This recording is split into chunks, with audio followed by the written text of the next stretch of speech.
crafting journey, that journey chick over there on Instagram. Hey, how is everybody today? It's Friday. I think it's the day I get fired. It's the end of the pay period. I have my annual review scheduled at 1 o'clock. That gives me just enough time to pack up my office and be gone, right? I'm worried. I don't know what's going on here. I think they just woke up and realized, hey, we're paying this woman an awful lot of money to do stuff we could have, a person making much less money do. Yeah, so we'll see what's going to happen.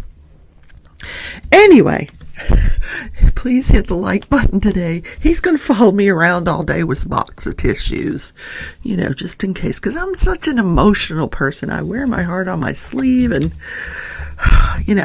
I'm going to take my anxiety pill before I go in there, because if I do get fired, I get fired. I will find another job. Just saying that, makes my heart race. Yeah. Anyway. I'm speechless right now. Yeah. Maybe I shouldn't have said that. Wow. Okay. Let's gather my thoughts. Let's have some coffee. I'll get over it. And you guys will help me through it. I know you will. So, if you're enjoying the show, please consider subscribing and share this with someone that doesn't watch, and let them know what a great show it is and how much fun it is to listen to while you're crafting. Don't forget the notification bell. Hit that all button so you don't forget a single episode of Crafting and Crime Daily, because you never know when it's going to post, depending on, the speed of the internet. It's pretty fast at work, so I can't complain. So today is National Black Cow Day. Yeah, not that kind of black cow, a different black cow. Now, how did this black cow originate, and what is it? Well, one night, Frank Wisner from Cripple Creek, Colorado, is sitting there staring out the window. He's thinking about this line of sodas that he was producing for Cripple Creek when he came upon an idea. He's looking at the moon and the clouds kind of reminded him of ice cream. So he runs downstairs, grabs some vanilla ice cream, and puts a scoop of it in what was really the most popular flavor of the soda that he was selling, which was this root beer. So he puts it in there. So what is a black cow? It's what you and I know as a root beer float. He's like, man, this is delicious. I'm going to sell this. And he did. And that's how we credit the black cow. And this was in 1893. Just sitting there staring up at the sky. Look,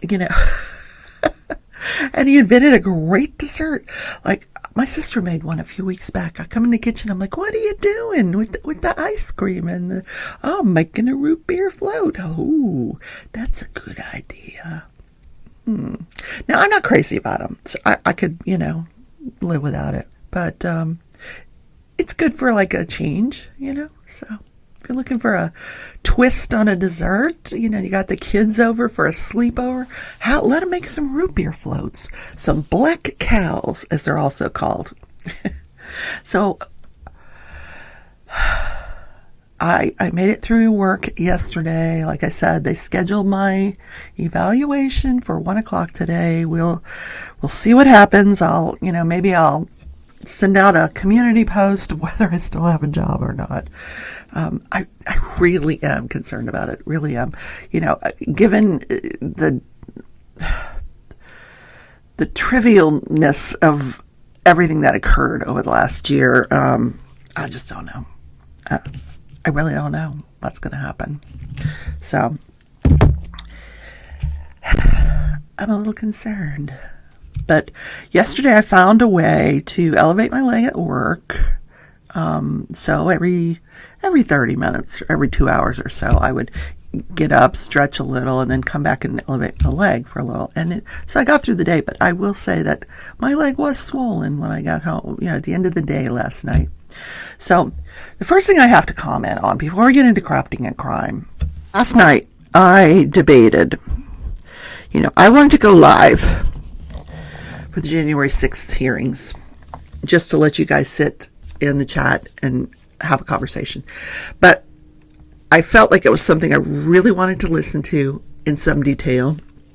And I also thought, well, this could be really divisive, and do I need this divisiveness in my life on the channel right now? But it was very, very powerful. Very powerful. If you haven't seen it, I mean, I generally don't like to watch politics in prime time, but this was so unique what they did. The chairman of this committee, very well-spoken gentleman, he spoke for a while, and then the vice chair, she spoke for a while, and they were very meticulous about the chronology of the events. And I thought, wow, this, like, I think my jaw was hanging down to the floor for 2 hours. Then they brought on 2 witnesses. One was a Capitol police officer that was injured. She suffered a head injury, and they had it on film. And the other witness was a filmmaker who happened to be doing a documentary on the divisiveness of this country. And he had gotten in good with the Proud Boys, and he was driving the leader of the Proud Boys around and filming him. And his goal was he was trying to get an interview with him, and he did get an interview with him. But he also got some unique footage of these riots, which they showed. And he didn't look like he really wanted to be there. He says, I'm here because I got a subpoena to be here. But still, nonetheless, very powerful testimony from both of them. And the questions, they were questioned, but nothing, you knew it was rehearsed. You knew that they had been asked the questions ahead of time and had prepared their answers. But both spoke very eloquently, and the footage was queued up when it needed to be queued up, and amazing. Just my sister and I were she was watching in one room, I was sitting in here diamond painting and listening to it, and wow. If you have a chance to go back and watch it, do. It's going to be several parts. The next part is June 17th at 10 a.m. I intend to tape it so I can watch it when I'm home from work, or outside of work. I don't want to do it while I'm working, but yeah, I think there's going to be a series of 5 or 6 hearings where they're chronologically going through what happened. So last night was everything leading up to the breach of the Capitol. And then they ended the night with film of different people that have already been found guilty or pled guilty to being a participant in the January 6th riots. And each one of them were interviewed about why they did it, and they all felt, that they had been called to do it by Donald Trump. I'm like, wow, just wow. All right, that's all I'm going to say about politics. Sorry, please don't turn the channel, please. Okay, I feel like I'm not relevant anymore. I'm just gonna put it out there. I've got some very, very loyal subscribers, and I deeply appreciate each and every one of you, but I don't feel like the channel is growing like it could be. So please, if there's something you think I could do better, or that maybe I should cut out something, let me know. Give me some feedback, because I don't know, it's just one of those days. I just need to take my anxiety pill and get this day over with. But I mean, I'm not going anywhere. I just got to find, the audience. I know there's one out there that will appreciate what I'm doing here every morning. And it is work. It's a lot of work, but I enjoy doing it. I'm not going to stop doing it. I just still trying to find that audience out there. So, okay. I only have one little bit left on this diamond painting. I really want to finish it so I can get my watercolors out. I'm just dying to do some watercolor painting, but I want to get this done. Literally, I was working on it last night, and it's, I've got a lot of it. I don't know why this is out. So a lot of it is, you know, it's just holes I got to plug in. It's a little area of confetti here. Yeah, I got to end on confetti. But yeah, I want to get this done. This is the mystery diamond painting. This was purchased for me by Mickey Sunshine Creates. I will be on her show tonight at 6:30 Central Time. Always fun to get together with my bestie. So let's talk about crafting and crime. So I wanted to finish up the case that I have been covering, and I want to tell you about the new trial. So the new trial started. This is a case of Danielle Redlick.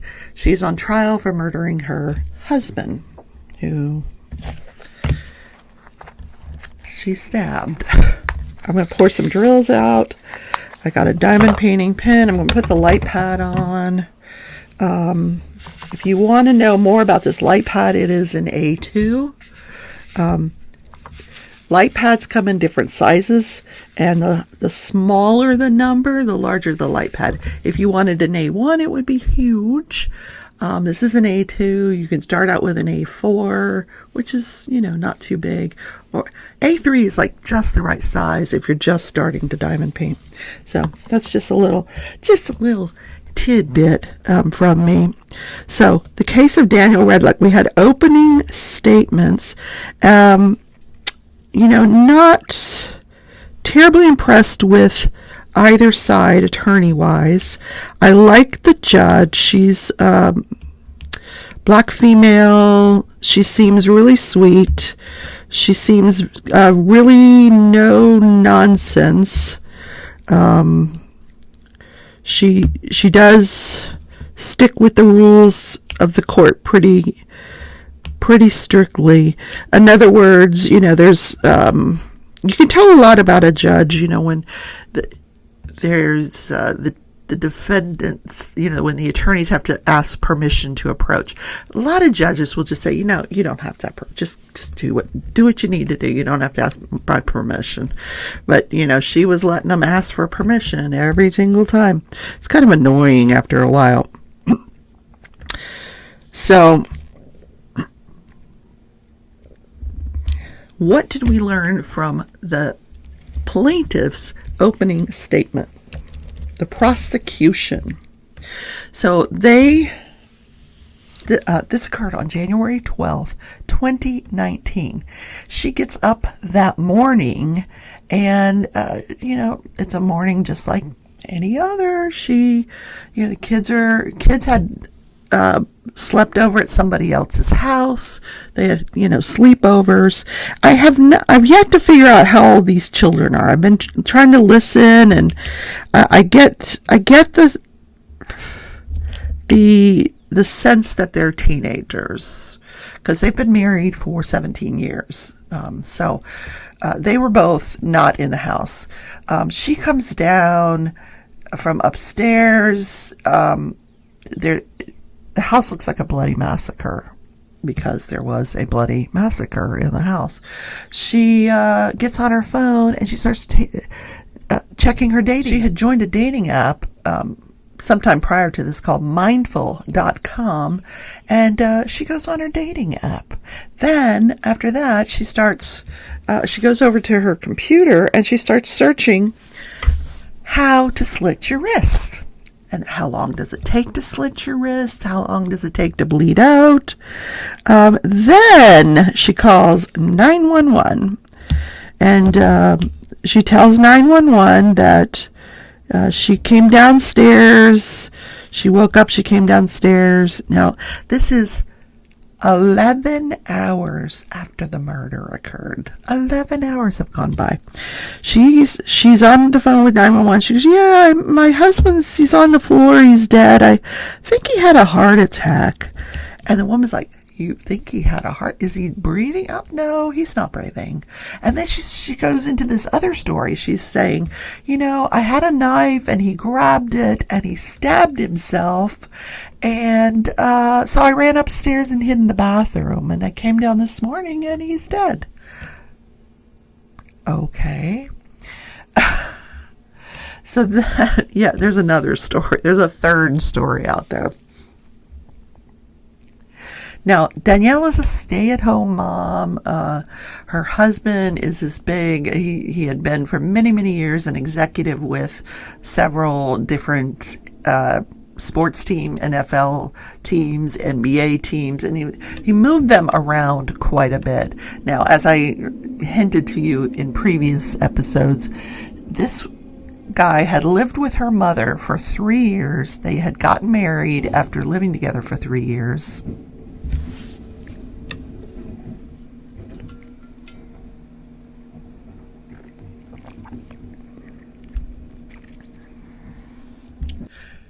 They get married, and 3 months after he marries her, she dies of cancer in 1999. So by this time, Danielle's an adult. She doesn't live at home anymore. But there's a 16-year-old at home. So he calls Danielle and says, can you help me out with a 16-year-old? And she's like, yeah, of course. So the prosecution's theme was that Danielle is refusing to accept responsibility for her actions. So I understand that she was offered a plea deal of 10 years. That's not such a bad deal for murdering your husband. She's already served 3 years, but she is maintaining that she did not do this. So she's avoiding responsibility. That was the theme of the prosecution opening statements. Now, here's what was found in the house when they go in. 911 gets there. First of all, when they get there, she has cut her wrist. But superficially, the emergency room doctor testifies that one wrist was a 2.5 centimeter cut that was not actively bleeding, and another was a 4 centimeter cut that was not actively bleeding. So it wasn't like any kind of a real attempt to slit her wrist. She did it with a kitchen knife. I think you'd want a razor for that. I'm just saying. Anyway. So in the house is the bloody body of her husband, and he is in the living room. Like, the living room's kind of connected to the kitchen. It's not far. Like, you just go around a corner and then you're in the living room. So I'm not sure where this stabbing occurred, but that's where his body is, in the living room. Now, I have a picture of his body, but I'm not going to show it to you. I think it was shown by Law and Crime mistakenly. And there was a crime scene investigator on the stand, and they were showing pictures of the house and the different things. And I'll show you some of the pictures here. But after this, the judge orders no more pictures. You cannot show any more film, pictures, nothing. You can show the witnesses, their testimony, but you cannot show any of the visual stuff anymore. I think because they accidentally got the dead guy on screen. And it was just a flash. It was just for a second, but yeah, he was like, laid out there in the living room on his back. So the defense has their opening, and their theme was that she was abused, that this was a very volatile relationship, one in which she had tried to divorce him, she tried to leave him. He convinced her to let him, or he actually left after she filed for divorce. He convinced her to let her come back by threatening her financially, and that he would take away her kids and her home and ruin her for life. And so she let him come back, and she suffered sexual and verbal abuse as a result. But she also claims that he had erectile dysfunction, and as a result of this erectile dysfunction, he was getting injections of testosterone, which was causing these rages in him, and where he would be very sexually aggressive with her, and he would just rage. She said he was angry all the time. She did keep a journal. Some of it was read. She was praying to God, for God to understand what she had done.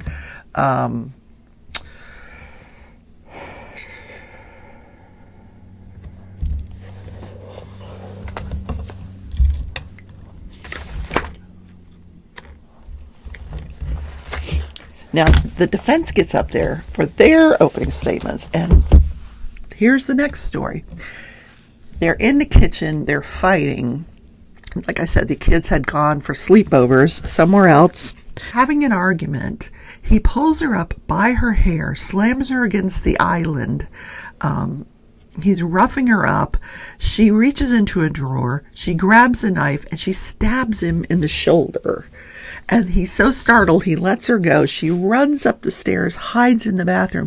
Now, her attorney is carefully going through this narrative, and she had just finished saying that the night before he did the same thing, that he was after her and she ran and she hid in the bathroom, and that he broke down the bathroom door.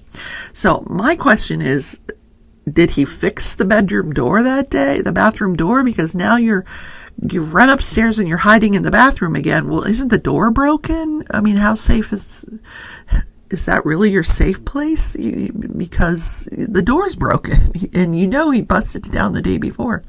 So he does follow her up to the bathroom. So, but she says after a while, he doesn't try to get in. After a while, everything goes quiet. Many hours, she comes out, and there's a blood trail from the bathroom all the way to where his body is found in the living room. Yeah. And she said, I just stabbed him in his shoulder. And she was apparently quite surprised to see all this blood, because she just stabbed him in the shoulder. But I think we're going to find out that there was way more than one stab wound. So the defense goes through the narrative of how this man and she get together after the mom passes away from cancer.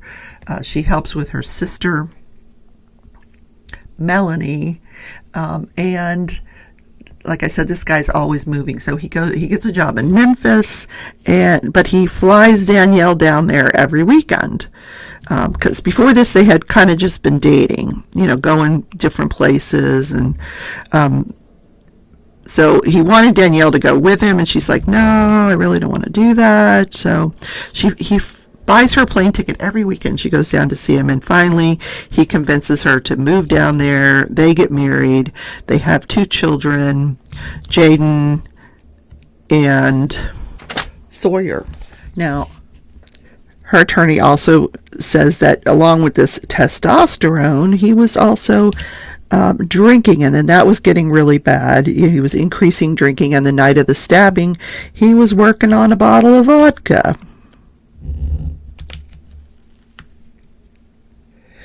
Then she found out he was having an affair, so, she wasn't happy about that. And then she's in the bathroom one night, and he finds out that she's been on this dating site. She says, it's just harmless flirtation. I'm not really dating anybody. But he's furious. Well, her theme is that she was trying to protect herself by stabbing him one time in the shoulder, that she had no intention to kill him. Okay, so the testimony begins, and we get a lot of crime scene investigators that take photos that we're not allowed to see. But one of the things that they find when they get there, near the stairwell, is a pile of towels, 9 blood-soaked towels. They find a bloody shirt near the body. They find a bucket of water that is pink tinged. And the crime scene investigator described that the house smelled like cleaning solution. Like, she said, almost like a I use it, Fabuloso. Like she says, it smelled like that, like a lavender Fabuloso cleaning solution. So the defense, the prosecution is maintaining that she trying to clean up everything. Well, she didn't do a very good job. I mean, the kitchen was spotless, but the rest of the house, there was blood everywhere, bloody footprints. It was a mess. an absolute mess. Then the testimony starts. Like I said, we get all these crime scene investigators. They put a lot of stuff that was collected into evidence, like the bloody towels, the cleaning solution. They took a sample of what was in the bucket. They didn't take the whole bucket. They just took a sample of the fluid that was in there. There was a knife found on the floor on the entrance to the kitchen, and then there were 2 knives found in the sink of the kitchen. Those were taken into custody. She is taken to the hospital. Then we hear from the emergency room doctor that says these wounds were superficial. Physically there was nothing wrong with her, but because she had tried to kill herself, they did what they had called a Baker Act. In Florida, that's what it's known as. Other states don't call it that. What it is, it's a psychiatric 72-hour hold. So and it's mandatory. Like, you don't have a choice. For 72 hours, you are there until you're released. Like, within that 72 hours, they have that period of time to have you examined by a psychiatrist, and either you volunteer to stay or they get some kind of court order to keep you there. I don't know what became of the Baker Act, but so she's sent to a mental health facility to get evaluated by a psychiatrist.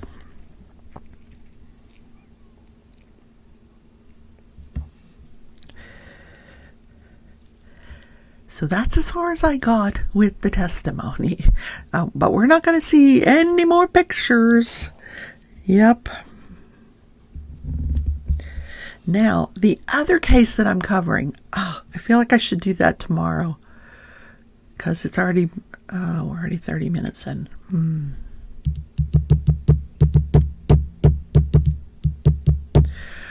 All right. Here's what I'm going to do, crafting, because I try to hold the show to 30 minutes. So I do have a lot to talk about in the continuation of the McStay family murders, how it concludes, and there's a lot that I need to let you know that happened. A lot of really interesting stuff. So I'm going to make a separate video about that later on today, so you can enjoy that over the weekend, apart from the regular show. So yeah. What I'll do in that show is I'll summarize what I've told you guys so far and let you know how it ends up. I can put a poll up on the community post about what you think the verdict was. It's been very well publicized. There's been a lot of public documentaries on the Discovery Channel, on the Oxygen Channel, on Dateline. I mean, this has been all over the media. So you may have seen it. You may know how it turns out. No spoilers, but super interesting. I mean, they got to a conclusion, but how they get there is really interesting. So I will cover that in a separate video. So today, what happened this day in history? On this day in history, in 1935 in Akron, Ohio, Bill Wilson and Robert Smith start Alcoholics Anonymous. 1935. Who knew? What is that they have in the blue book? As they call it the blue book. Bill wrote it. He wrote the blue book, but it goes through the 12 steps of Alcoholics Anonymous, and there's been many offshoots of that program where they use the same 12-step thing. But there's no like membership or dues or officers or anything like that. It's a totally anonymous organization to help people cope with alcoholism. It's based on psychological techniques that have been used for years to help control certain behaviors and personality traits through guided group discussion and confession. And today in this country, there are more than 60,000 local groups of Alcoholics Anonymous. You could just Google it, and it'll tell you where there's meetings in your area. It could be at a church, could be at it could be anywhere. They have them days, nights, lunchtime. They're all over the place, and they're for all walks of life. There's an estimated, and like I say, they don't really have membership, but an estimated membership of about 2 million people. that are battling alcoholism. It's a problem in this country. It really is. Mental health is a problem in this country. We're all coping, with mass shootings every day, with the economy, not good. Things are not good right now. And, if my show can help you guys through it, I'll turn it into a 12-step show. The first thing you have to do is admit you have a problem. Admit you like to craft and that you love yarn. I remember I ordered this yarn the other day. I had to order more skeins of this yarn because I'm making a blanket. I'm already done with the third skein. So I ordered 4 more. And of course, this was on sale, so I had to get it. I love Red Heart Gemstone yarn. And when I saw this color, I'm like, oh, I have to have it. It was on sale. So Red Heart Gemstone. Oh, this came from Hirschner's. Isn't that gorgeous? It's a 5-weight, so I'm not sure what I'm going to do with it, but I love it. I admit I have a problem. All right, guys, that's the show for today. I got to get to work. Gotta go to work, and it's a Friday. Do the Friday dance. All right, see you guys tonight, 6:30 Central. Mickey Sunshine Creates. Love you all.